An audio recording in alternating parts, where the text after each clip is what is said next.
காரசாரமாக சாப்பிட பிடிக்குன்றவங்க கண்டிப்பாக இந்த கார முட்டை தோசையை ட்ரை பண்ணி பாருங்கள். பூண்டு ஃப்ளேவரோட நல்லெண்ணெய் வாசனையோட அவ்வளோ சூப்பராக இருந்தது.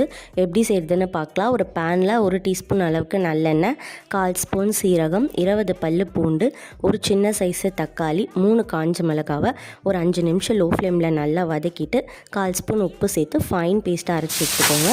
தோசையை ஓரளவுக்கு மெலிசாக ஊற்றிட்டு அதுக்கு மேலே நம்ம ரெடி பண்ணி வச்சுருக்க பூண்டு பேஸ்ட்டை நல்லா ஸ்ப்ரெட் பண்ணிவிட்டு ஒரு முட்டையை ஆட் பண்ணி அதை மசாலாவில் ஃபுல்லாக பரப்புற மாதிரி தோசை ஃபுல்லாக ஸ்ப்ரெட் பண்ணிவிட்டு மேலே கொஞ்சோண்டு வெங்காயம், கொத்தமல்லி எல்லாம் போட்டுட்டு பெப்பர் தூவி அகெயின் கொஞ்சோண்டு நல்லெண்ணெய் போட்டு இந்த பக்கம் ஒரு பெரட்டு அந்த பக்கம் ஒரு பெரட்டி எடுத்திங்கன்னா சூப்பரான கார முட்டை தோசை ரெடி.